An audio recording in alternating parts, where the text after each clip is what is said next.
Mis hermanos, el pasaje de estudio de esta noche es Gálatas capítulo 3, versos del 1 al 5.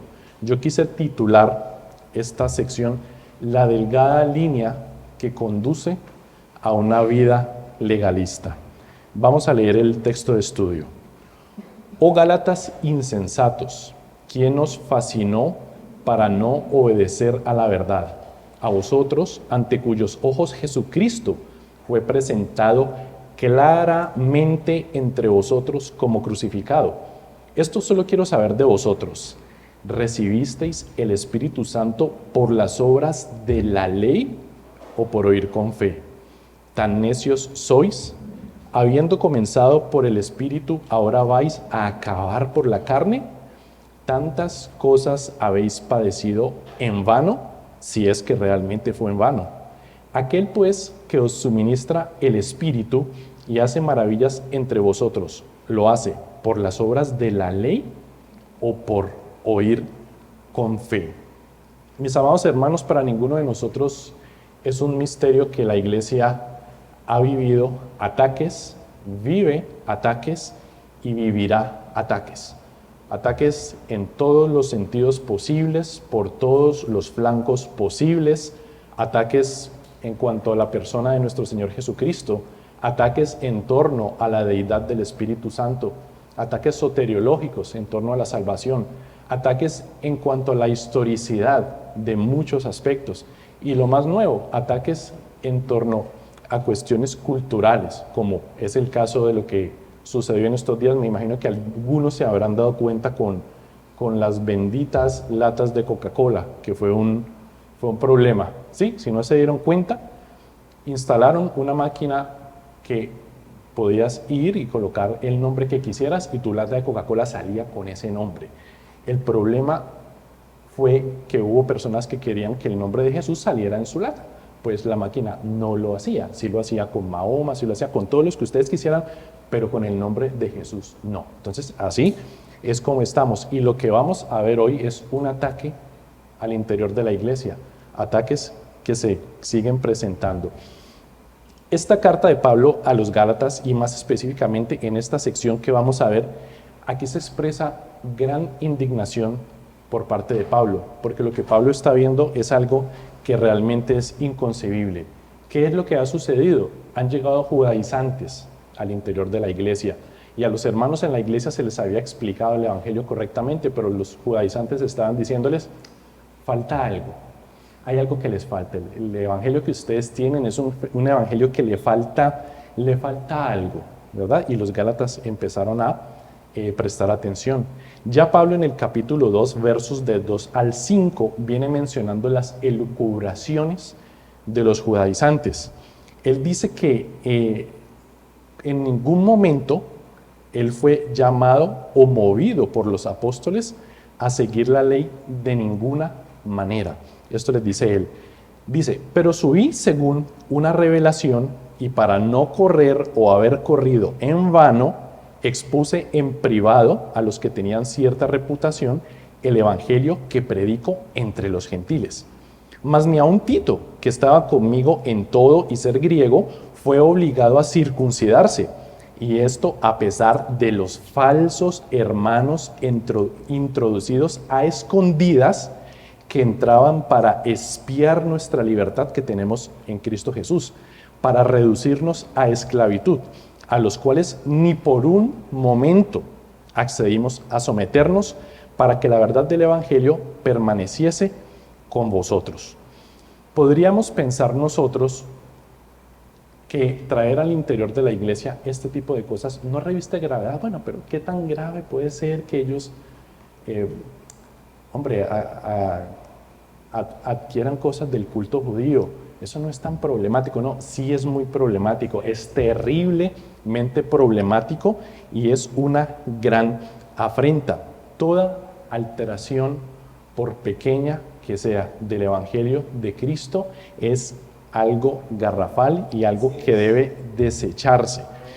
Aparte de esto, lo que se está haciendo es que se está alterando el mensaje del evangelio, y si se está alterando el mensaje del evangelio, del Evangelio se está minimizando la obra de nuestro Señor Jesucristo en la cruz. Desafortunadamente hay algo que sucede, y es que en cierto sentido para muchos el Evangelio es algo así como el ABC de la vida cristiana, es como la puerta inicial en la que yo ingreso a la vida cristiana y ya Él se queda ahí. Eso es como lo básico, eso es como lo de los niños, pero eso no es así. El Evangelio es la columna vertebral de todo nuestro sistema de fe, de todo lo que creemos. Si no hay Evangelio, estamos siguiendo cualquier tipo de cosas. Esto es absolutamente peligroso y esto es consecuencia de algo que se llama inclusividad. La iglesia cristiana se ha vuelto terriblemente inclusiva y eso lo podemos ver en todos los ámbitos. El compás se ha abierto y ha ingresado todo lo que ha podido al interior de la iglesia. Lo problemático de esto es que eso tiene implicaciones en absolutamente todos los aspectos de la vida cristiana. Absolutamente todo lo va a afectar. En ese mismo capítulo 2, verso 21, la parte B, Pablo dice, pues si por la ley fuese la justicia, entonces por demás murió Cristo. Vamos entonces al cuerpo del mensaje. Gálatas capítulo 3, verso 1. Oh Gálatas insensatos, ¿quién os fascinó para no obedecer a la verdad? A vosotros, ante cuyos ojos Jesucristo fue presentado claramente entre vosotros como crucificados. A Pablo le llama mucho la atención de los Gálatas y esa nueva afinidad que ellos ahora tienen por el rito judío, por las cuestiones judías que están queriendo introducir estos judaizantes. Esa palabra insensatos viene del griego anoetos, que significa o se traduce como no sabios, necios, carentes de sentido, con una indigna carencia de entendimiento. De alguna manera hay versiones que lo traducen de otra forma, y es una forma que, aunque es un poco más fuerte, la gran verdad es que nos ayuda a tener una mayor claridad de lo que Pablo quiere expresar en este punto, como vamos a ver más adelante. Posteriormente él dice, ¿quién os fascinó? Aquí se utiliza la palabra griega vascaíno, que se traduce como calumniar, difamar y por extensión fascinar mediante falsas representaciones. De alguna manera es como si los hubieran hechizado, ¿sí? Ahora, Pablo no está expresando de ninguna manera que alguien utilizó elucubraciones malignas para hechizar a esta gente, no, simplemente les fue expuesto tan claro el Evangelio que la única razón para que ellos hubieran virado hacia otro lado, hubieran accedido a recibir lo que los judaizantes les decían, es porque hubiera sido que alguien los hubiera hechizado. La Nueva Biblia al Día y la Nueva Traducción Viviente, que son equivalencias dinámicas son las que traducen no tanto palabra a palabra en el sentido más acertado posible, sino que traducen más como el sentido. Entonces, miren lo que dice este mismo pasaje, por lo menos en Nueva Biblia al Día. Oh Gálatas, qué estúpidos son ustedes. ¿Quién los embrujó? A ustedes les hemos presentado claramente el mensaje de la muerte de Jesucristo. La Nueva Traducción Viviente dice, ay, Gálatas tontos, ¿quién los ha hechizado? Pues el significado de la muerte de Jesucristo se les explicó con tanta claridad como si lo hubieran visto morir en la cruz. Frente a esto, William Barclay dice, la inconsistencia de los fieles de Galacia era tan grave y tan extraña que solamente la fascinación de algún hechicero pudo ser la causa de que desviasen la mirada de la cruz de Cristo, cuya obra les había dado Pablo a conocer con claridad tan diáfana como si la exhibiese gráficamente ante sus ojos o por medio de grandes cartelones que todos pudiesen fácilmente leer y entender. Ante esto mismo, William Hendrickson dice que la actitud de los Gálatas es una actitud descuidada que les llevó a prestar atención a los judaizantes, quienes les decían que su fe debía ser suplementada por el rito judío. Muchos de nosotros entendemos que esa palabra suplementada nos dice algo en el ámbito de la salud. Nosotros sabemos que si vamos a un médico y nos dicen usted tiene que suplementarse con magnesio, usted tiene que suplementarse con vitamina D, es porque su cuerpo no lo está produciendo, porque su cuerpo está siendo insuficiente para producir eso. Lo que los judaizantes le están diciendo a la iglesia de Gálatas es: el evangelio que ustedes tienen es un evangelio insuficiente, que tiene que ser suplementado. Lo que los hermanos de la iglesia no se están dando cuenta es que un Cristo suplementado es un Cristo que está siendo suplantado. Gálatas capítulo 3, versos 2 y 3. Esto solo quiero saber de vosotros. ¿Recibisteis el Espíritu por las obras de la ley o por el oír con fe? ¿Tan necios sois? Habiendo comenzado por el Espíritu, ¿ahora vais a acabar por la carne? Pablo, después de haber expresado su frustración frente a esa insensatez, él empieza a hacerles cuestionamientos acerca de su nuevo comportamiento.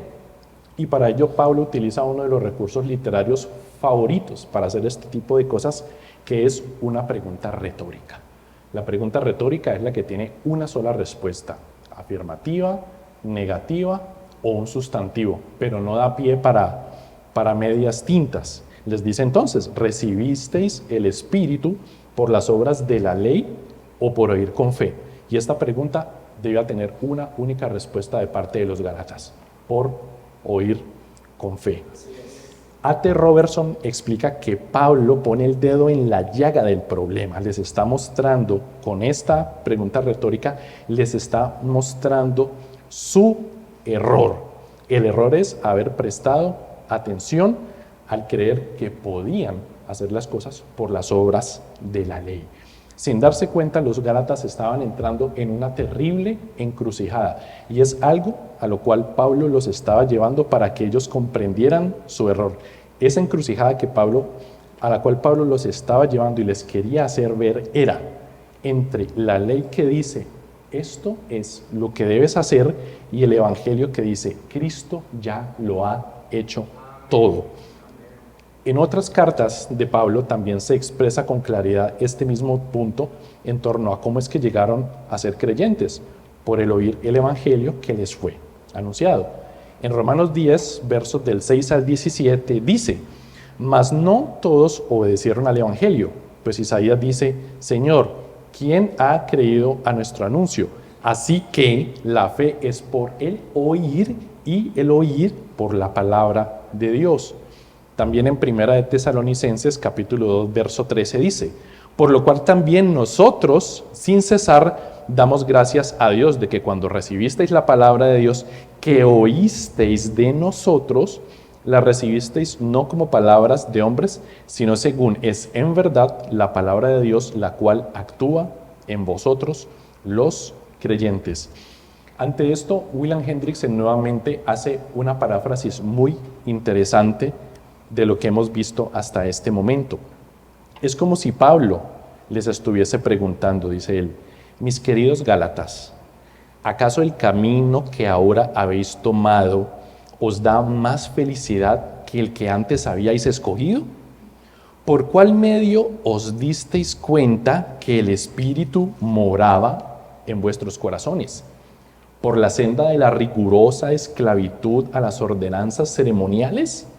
¿O por el ejercicio de vuestra fe en Cristo, de tal modo que escuchasteis y atesorasteis el mensaje del Evangelio?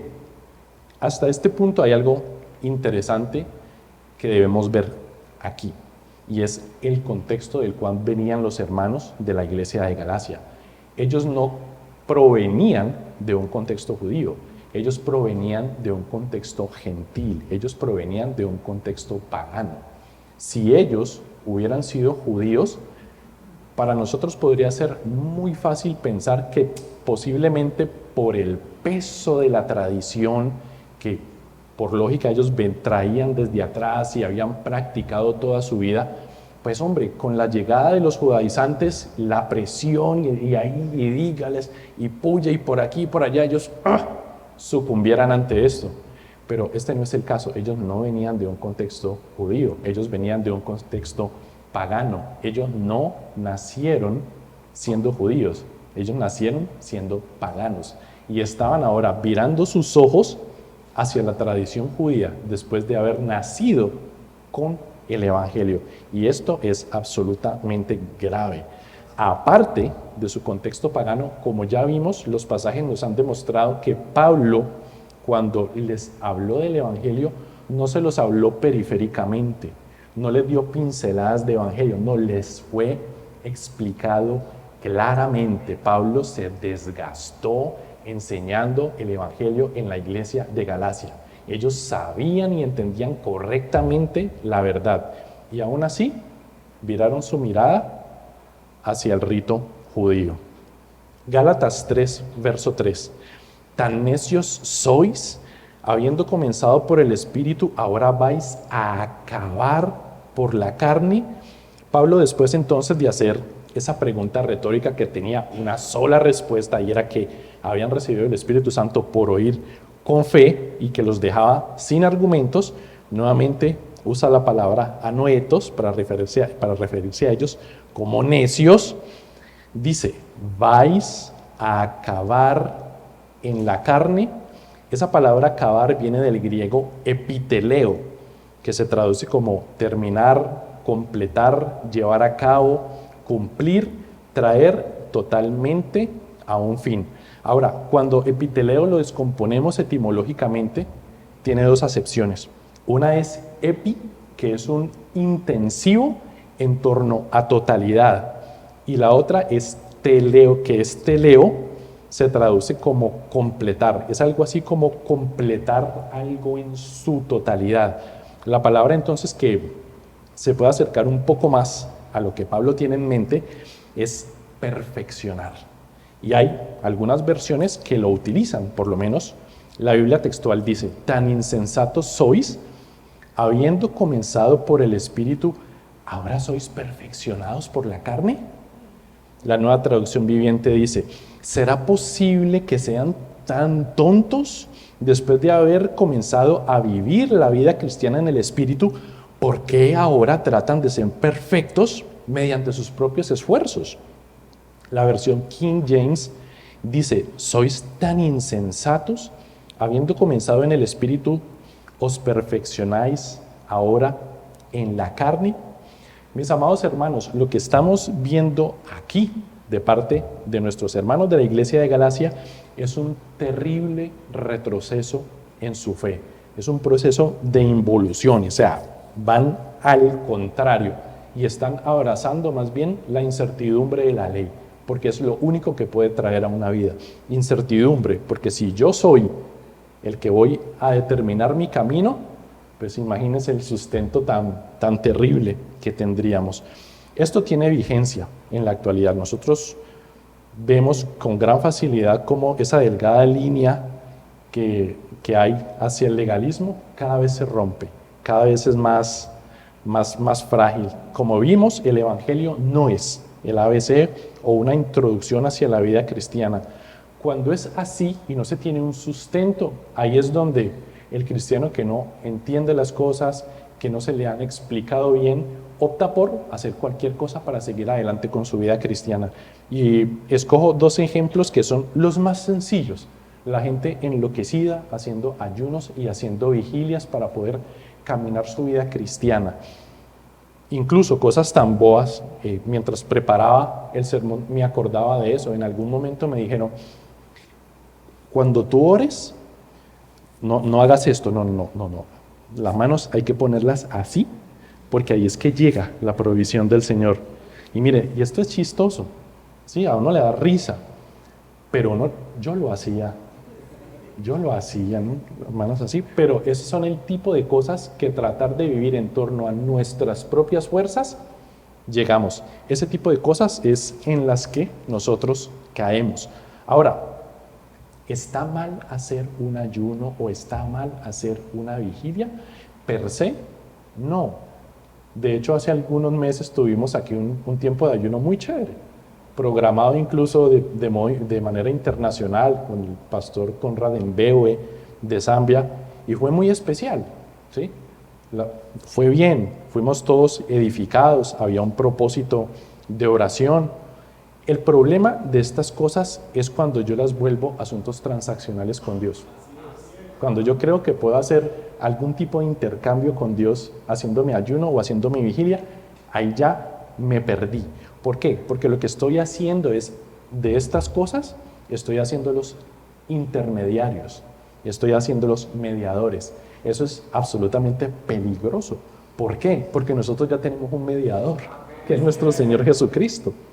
Si un creyente está dejando un sencillo 1% de su confianza para la vida, aparte de Cristo, no se ha dado cuenta, pero ya está entrando en una senda de abandonar al Señor. No se ha dado cuenta, pero ya está entrando en esa senda. Gálatas 3, verso 4. Tantas cosas habéis padecido en vano, si es que realmente fue en vano. Esa palabra padecido viene del griego pasjo y es muy interesante. F.F. Bruce dice que pasjo, sin que medie mayor aclaración en un sentido más amplio, significa experimentar, y en un sentido más concreto se puede traducir como sufrir. Entonces él hace los dos pasajes los expresa con ambos términos. Por un lado dice, tantas cosas que serían el don del Espíritu Santo y sus poderosas obras, habéis experimentado en vano, o podría decir, tantas cosas, los grandes sufrimientos propios de la iglesia, habéis padecido en vano. Lo más interesante es que hay traducciones que manejan una de las traducciones, valga la redundancia, y hay otras que manejan otra de las traducciones. Por lo menos, la Biblia Dios habla hoy, dice, tantas buenas experiencias para nada. La Nueva Traducción Viviente dice, ¿acaso han pasado por tantas experiencias en vano? La Biblia de Jerusalén dice, ¿habéis pasado en vano por tales experiencias? La Biblia de las Américas ya utiliza el otro. Dice por lo menos, ¿habéis padecido o sufrido tantas cosas en vano? La Nueva Versión Internacional dice, ¿tanto sufrir para nada? Y la Biblia textual dice, ¿tantas cosas padecisteis en vano? Entonces, miren, aquí lo interesante es que si nosotros vemos el contexto de lo que estamos leyendo, Pablo les estaba preguntando a los Gálatas, ok, ¿cómo fue que ustedes recibieron el Espíritu Santo? Ese es el contexto. Si nos ponemos claros, realmente el término a utilizar y que más correspondería según ese contexto inmediato es experimentar. Es experimentar. ¿Listo? De todos modos, tampoco podemos desechar la otra opción porque no es excluyente. Miren, Pablo puede también estar apelando al tortuoso devenir de un grupo de hermanos que está ingresando en el camino cristiano en arrepentimiento y fe. Por un lado, ellos deben haber recibido también la oposición de los de su misma región y los líderes de la sinagoga que sin duda estarían en esa región. Pues esos judaizantes tienen que haber empezado a apoyarlos, a machacarlos, a darles aquí, y eso trae gran sufrimiento. Dice Matthew Henry lo siguiente, las circunstancias eran análogas en todas las ciudades donde se hallaban sinagogas de los judíos. Y lo más natural es que los gálatas, tan entusiastas en la recepción del apóstol y su mensaje, hubiesen compartido con Pablo y sus compañeros los penosos resultados de la oposición de los judíos recalcitrantes, quienes obrarían o por medio de las autoridades o por medio de soliviantar a las multitudes. Entonces, tanto experimentar como padecer o sufrir son términos que se complementan en torno a lo que Pablo está pensando. En un contexto inmediato, experiencias. En un contexto más amplio, sufrir, pero las dos cosas estaban sucediendo. Luego les dice Pablo, que es lo que veníamos estudiando, si es que realmente fue en vano.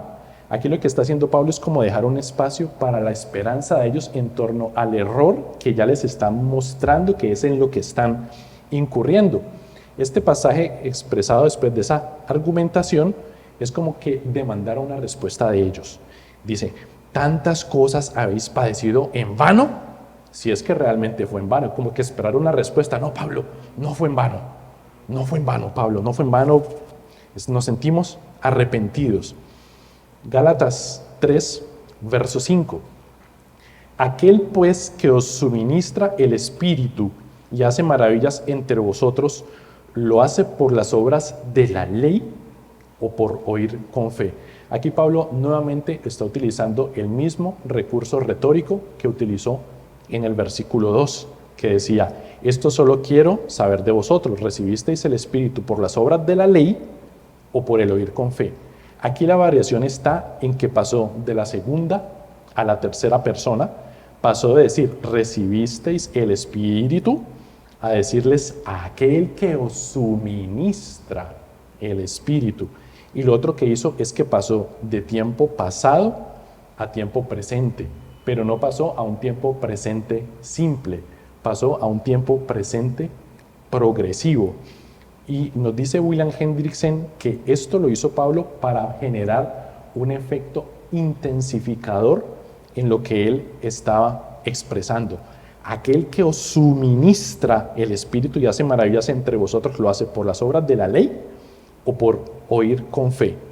Matthew Henry expresa lo siguiente: el Dios que le proveyó abundantemente del Espíritu Santo y realizó entre ellos poderes, es decir, milagros que manifestaban un poder sobrenatural, no hacía todo esto a través de hombres que se afanaban por cumplir las costumbres judaicas, sino que el Espíritu se manifestaba con abundancia por medio de instrumentos sumisos a la voluntad de Dios en la medida de su fe. Ahora, esa palabra suministrar, que es donde podemos ver cómo esto está en un presente progresivo, viene del griego epigoregeo, que viene de la raíz joreguía. ¿Por qué es interesante esto? William Barclay nos dice que en los días de la antigua Grecia, en los grandes festivales, los dramaturgos como Eurípides y como Sófocles presentaban sus dramas. Esas obras dramatúrgicas griegas requerían de un coro, y el equipar y preparar el coro era algo excesivamente costoso. Entonces lo que sucedía era que algunos griegos con conciencia pública se ofrecían generosamente a cubrir absolutamente todos los gastos de ese coro. Eso era lo que se conocía como joreguía. Ese suministrar no es un simple suministrar de algo, es mucho más, no es una simple provisión, es una dádiva enorme y de gracia que está sucediendo de manera continua, no que solamente sucedió. Ante toda esta argumentación de Pablo, un creyente genuino debería responder: así es, Pablo, qué tontos hemos sido, cómo hemos podido alterar nuestro entendimiento del Evangelio y por ende cómo hemos menoscabado la obra de nuestro Señor. Mis hermanos, aplicaciones para esto. La iglesia moderna, como ya lo venimos expresando, desgraciadamente se está caracterizando por ser absolutamente inclusiva. Y eso es un gran descuido. Los gálatas ya se descuidaron e ingresaron los judaizantes con toda su parafernalia. En la actualidad, ¿qué vemos nosotros? Esa ponderación desmesurada también por las cuestiones de las tradiciones judías y que aún buscan ser implementadas en la iglesia.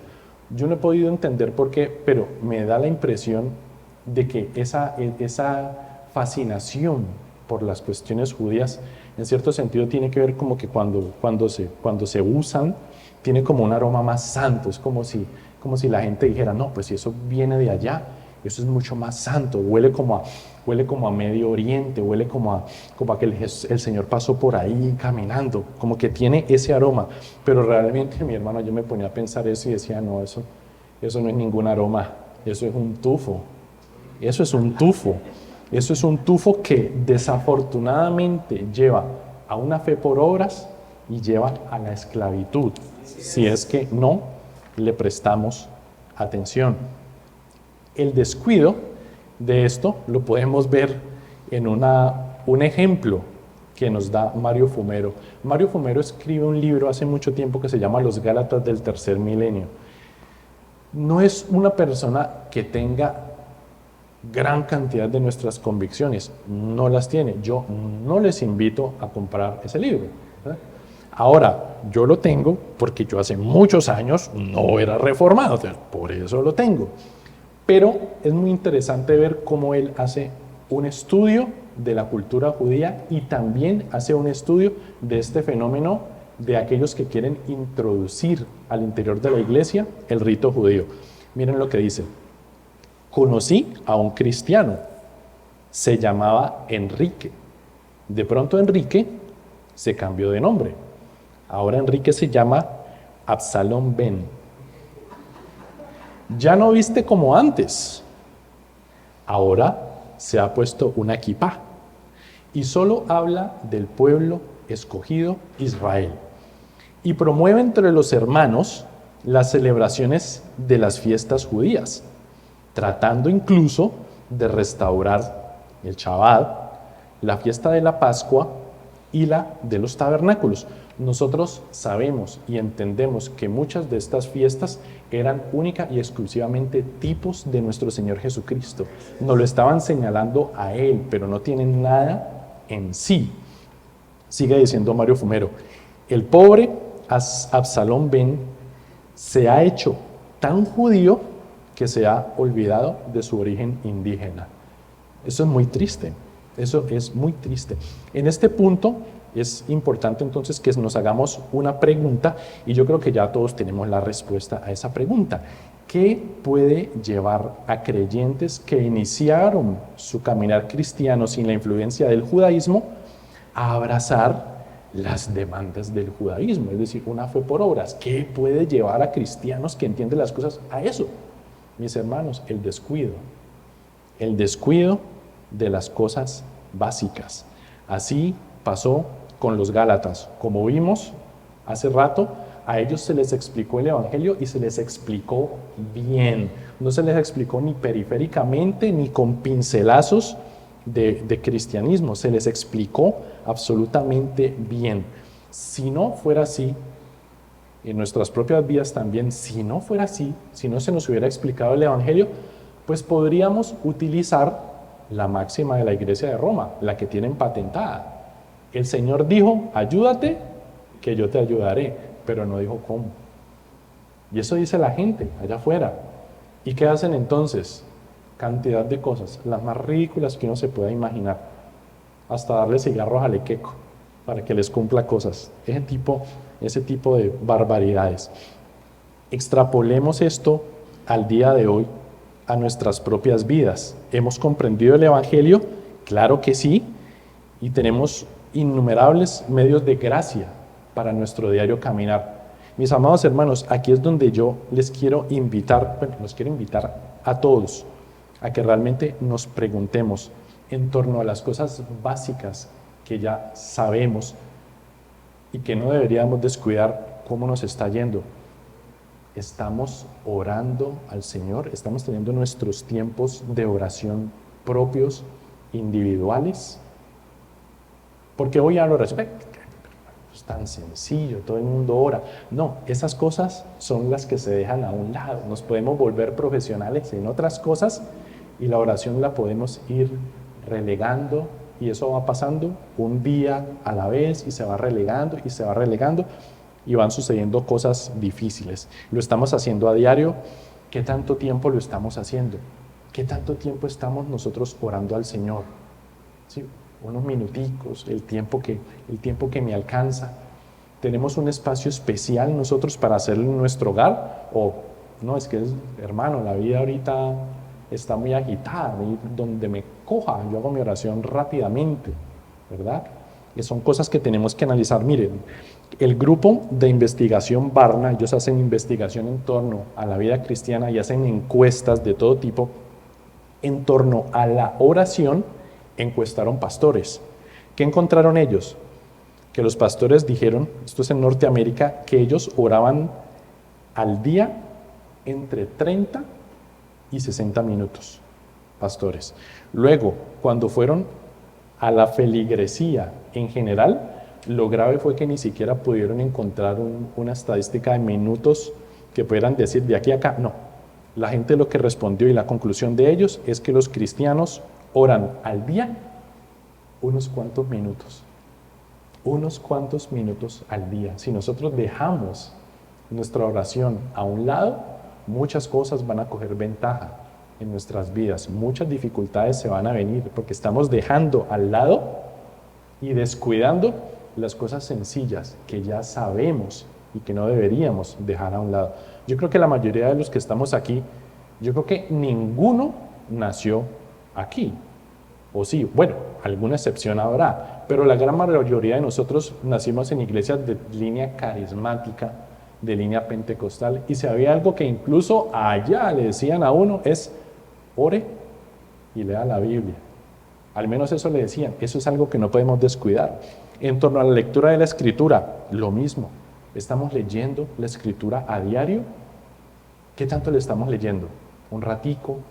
¿Dos versiculitos? No, mi hermano Carlos, lo que pasa es que lo importante es la calidad, no la cantidad.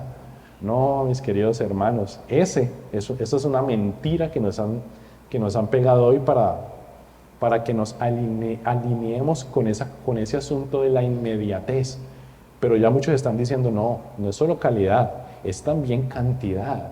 Y tenemos que buscar nuestros espacios, nuestros tiempos y nuestros lugares para hacerlo como se merece, que es estar delante de nuestro Dios. Estadísticas también del grupo Barna. Esto es en torno a la vida personal de las personas. O sea, no tiene que ver con el tiempo que las personas están en el culto. Encuesta en Norteamérica. 50% de las personas dijeron, miren lo que dicen ellos, leer o escuchar la Biblia, o escuchar. Como quien dice, gente que no la lee, sino que pone a que se la lea para ellos escucharla. 50% lo hacen 3 o 4 veces a la semana. Del otro 50%, 35% de los cristianos dijo que ellos no leen la Biblia en la semana después de lo que se lee en los cultos de oración. Entonces, mis queridos hermanos, el llamado es a que no descuidemos estas cosas que sabemos que no deberíamos descuidar. Estos sí son cosas muy básicas en la vida cristiana, pero si las descuidamos, eso es un grave error, porque muchas cosas empiezan a aparecer. Y esto, como les decía anteriormente, esto no es algo que sucede de un día para otro. Las grandes caídas, creo que estamos en una época en la cual estamos viendo caídas y caídas terribles. Es lo único que estamos viendo. Pastor suicidado en yo no sé dónde, que se suicidó. ¿Y por qué? Pues se dieron cuenta que el hombre le gustaban los niños y cosas por el estilo. Suicidado. Cantidad de descuidos. Hermanos, fortalezcámonos en estas cosas y que esto definitivamente nos lleve a tener un mayor deseo de estar agarrados del Señor, que oremos y que leamos la Escritura para que podamos asirnos del Señor, porque en definitiva es el único sostén que nosotros tenemos para nuestra vida diaria.